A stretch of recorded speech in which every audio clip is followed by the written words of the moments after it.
बिसाया दिनै बे थाखाय बिथांमोना बान्था होनाय हाबाफारि दिनै खुंदों दा बे बेलायाव दुलाराय बिसानि जानानै गिबियावनो पर्टेल मिडिया नोंथांमोननिसिम आंनि गोसो गोरबोनिफ्राय हामलायनाय बावहरग्रोबाय आरो लोगोसे जिहेतु 2023 मायथाइ फैगासिनो गोदान बोसोरनि मुङैबो आरो पबित्र बरदिन ख्रिस्टमासनि मुङैबो साफ्रोमनोबो आसाम नाङै आरो भारत नाङै जोंनि गासैनिसिमबो आंनि गोसो गोरबोनि हामलायनाय बावहरग्रोबाय आरो दिनैनि जिथु हाबाफारि भेरगाव जिल्ला बिसा बिथांमोननि दैदेननायाव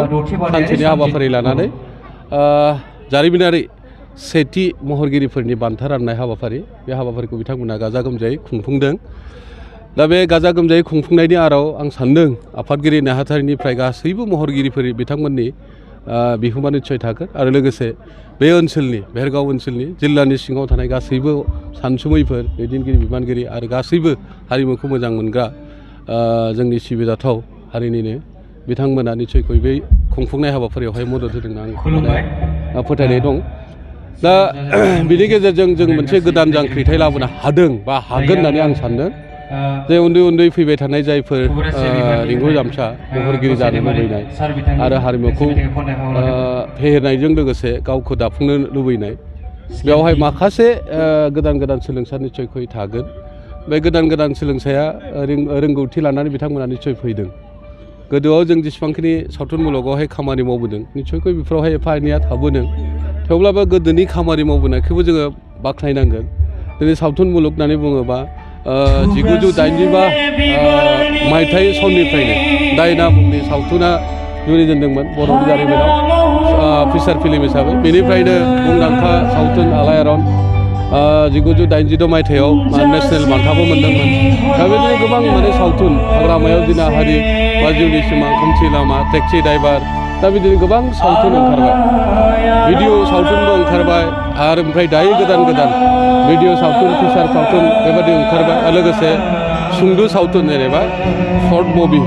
बेबो ओंखारबाय गासै जोंहा सावथुना दायो आथिखालावहाय जोंनि जिहेतु बिसानियाव हिसाब थानाय हिसाबै 600सो सावथुन दायो जानो थांगासिनो दं आरो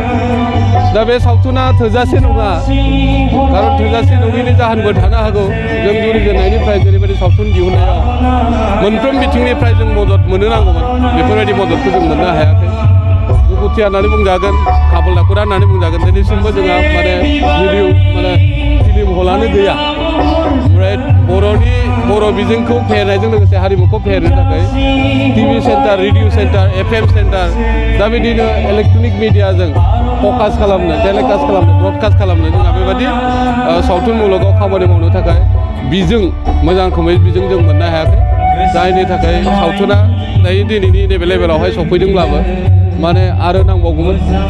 जाथ'वाखै दा ओंखायनो फैबाय थानाय समफ्राव जों गसा थिदों निस्सयকৈ जोंनो थांनाय समफ्रावहाय जायखिजाया सरकारि माबानिफ्राय हेफाजाबनिफ्राय जों मोननो हायाखैमोनब्लाबो दा गोदान फैनाय सरकार बिटिआर सरकारनिफ्राय एसेब्लाबो हेल्प मोनगोनखौ जों सानदों खारन बिथांमोना खोथा होदों थांनाय बोसोरावनो नोंथांमोननो जोङो जिल्लायाव गंसेब्लाबो मिनि सिनेमा हल लुफुंनानै होगोन दा बिथांमोननि थांखिया जुदि जाफुंमारोब्ला सिनेमा हल थायोब्ला एबा टिभि सेन्टारखौ जुदि जों खमसे खम जोंनि बिटिआर ओनसोलाव हायाब्लाबो बर' बिजोंनि थाखाय स्पेसियेल नांगौब्ला दिल्लीयाव थायो ना गुवाहाटीयाव थायो थाथोंमोन दा बुंनांगौ खोथा गैयामोन खिन्थु बर' बिजोंनि टिभि सेन्टार जानायमोनब्लाबो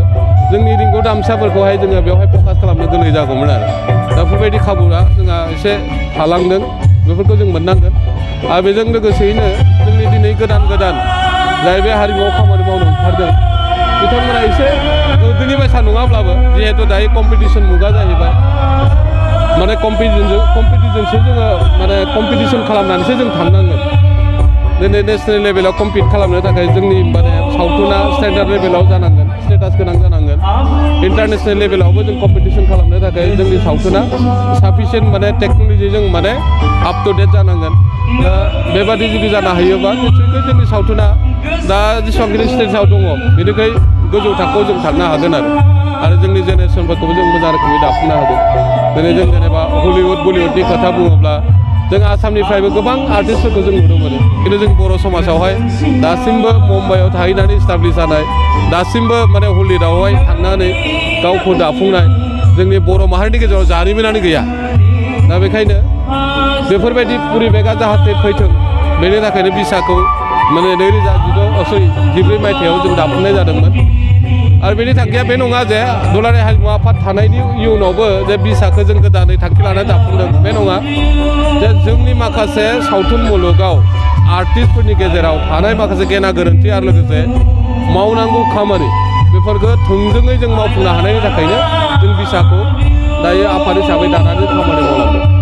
बिसा दानायनि उनाव बर' सावथुन मुलुग जिहेतु गोबाङानो सावथुन बानायो दा बेखौ माने बिसाया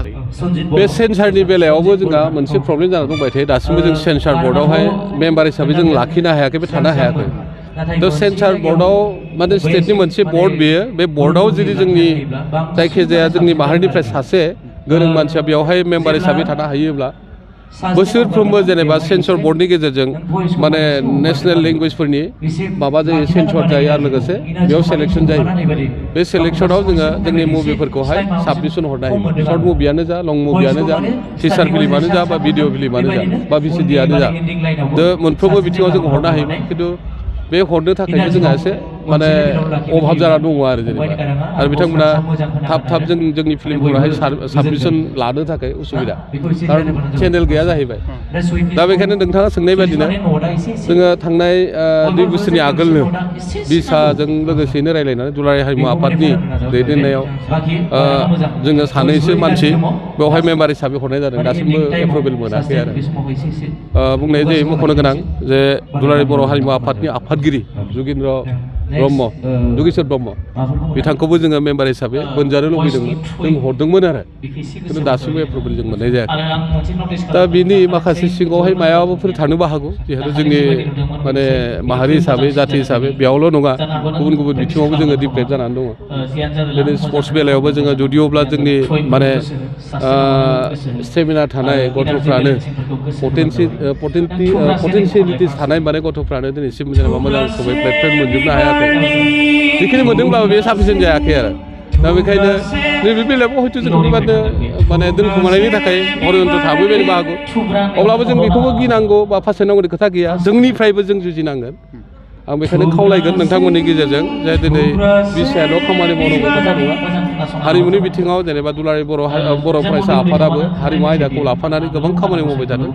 बिथांमोनाबो हारिमु फेहेरनायनि बेलायावहाय आरो माखासे समयसाखौ समाधान खालामनायनि बेलायाव खामानि मावनांगोन दुलाराय हारिमु आफादाबो मावनांगोन आरो जों बिसायाबो मावनांगोन आरो बिआरटिआबो मावनांगोन बिआरटिआ माने बर' रेडिअ टिभि आर्टिस्ट एस'सिएसन बेबायदि दा बेखायनो जों खौसेयैनो दाख्लै थांनाय 7 माने डिसेम्बरावहाय बिआरटिआ दुलाराय बर' हारिमु आफाद आरो ओमफ्राय जों बिसा खौसेयैनो जों जौथ' भाबै रायज्लायनाय जाबाय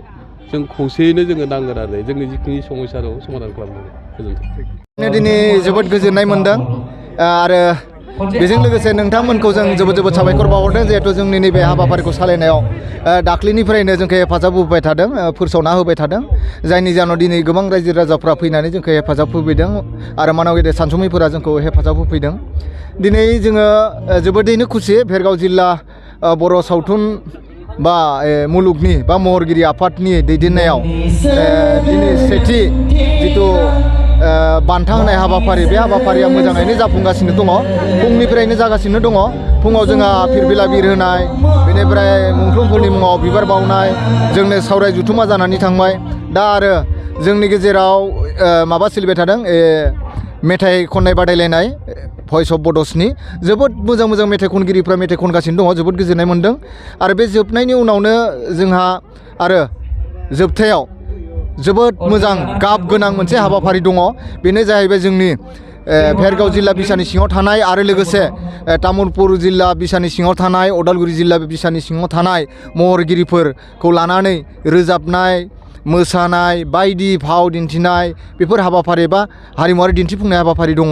बेयो जोबोद गाब गोनां जागोन जों बेखौ मिजिंथिदों आरो जोङो बेवहाय बाहागो लानो जोङो हांख्रायदों जोंनि मिरु बिसानि आफादगिरि नेरसोन सार आरो नेहाथारि गाहाय नेहाथारि गुरु पबित्र सार लोगोसे फैला सार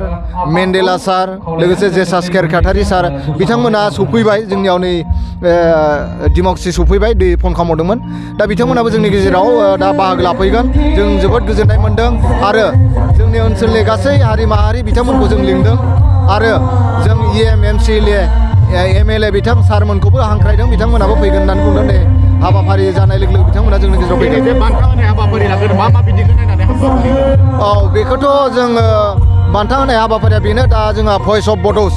माने मेथाइ खननाय बादायलायनाय बेयाव जों बान्था होगोन बेयाव जोङो सेथि नैथि थामथि लाखिगोन बेनिफ्राय जायनिखि मेथाइ खनगिरिया सेथि बान्था मोनगोन बेखौ जोङो सेन्ट्रेल बिसाया जिथु लेभेल लेंहरदों बेखौ जों लांनाय जागोन आरो बिथाङा जोंबो बान्था लाखिनो हायोबा बिथाङा गावखौ गायसननो हानाय सासे मेथाइ खनगिरि जानो हागोन जों बेखौ दिनै लाबाय थादों आरो लोगोसे जिथु फिल्म एवार्ड फेस्टिभेल जों लानाय जादों बेवहाय जोङो जायफोरा जोंनि भेरगाव जिल्ला बिसानि सिङाव थानाय महरगिरिफोर दङ बिथांमोना फाव खालामनानै फावखुंगुर फावखुंग्रि दामगिरि बिथोनगिरि बा मोसानाय फोरोंगिरि केमेरा पार्सन अनेक दङ बिथांमोननो जोङो मोजांसिन जायफोरा खालामनो हादों थांनाय समफोराव बिथांमोननो जोङो साबसिन बान्था होनायनि बेयाव हाबाफारि लादों आरो दा बिथांमोनखौ जोङो नैबे दा दसे समनि जानो गोनां ओंखायनो आं बयखौबो आर'ज गाबदों बा खावलायदों जों मिजिंथिदों जे दा जोबथा जानो गोनां हाबाफारि जिथु जोंनि बान्था राननाय हाबाफारि हारिमु दिन्थिफुंनाय हाबाफारि जोंनि मोसानाय रोजाबनाय बायदिसिना गाब गोनां बेखौ जाहाथे जोंनि ओनसोलनि गासै रायजो राजा मेलेमजिबि सानसुमै बिथांमोना जोंखौ फैनानै हेफाजाब होफैयो मददथि होफैयो गोहो बोलो होफैयो आं बेखौनो मिजिंथिबाय गोजोन्थों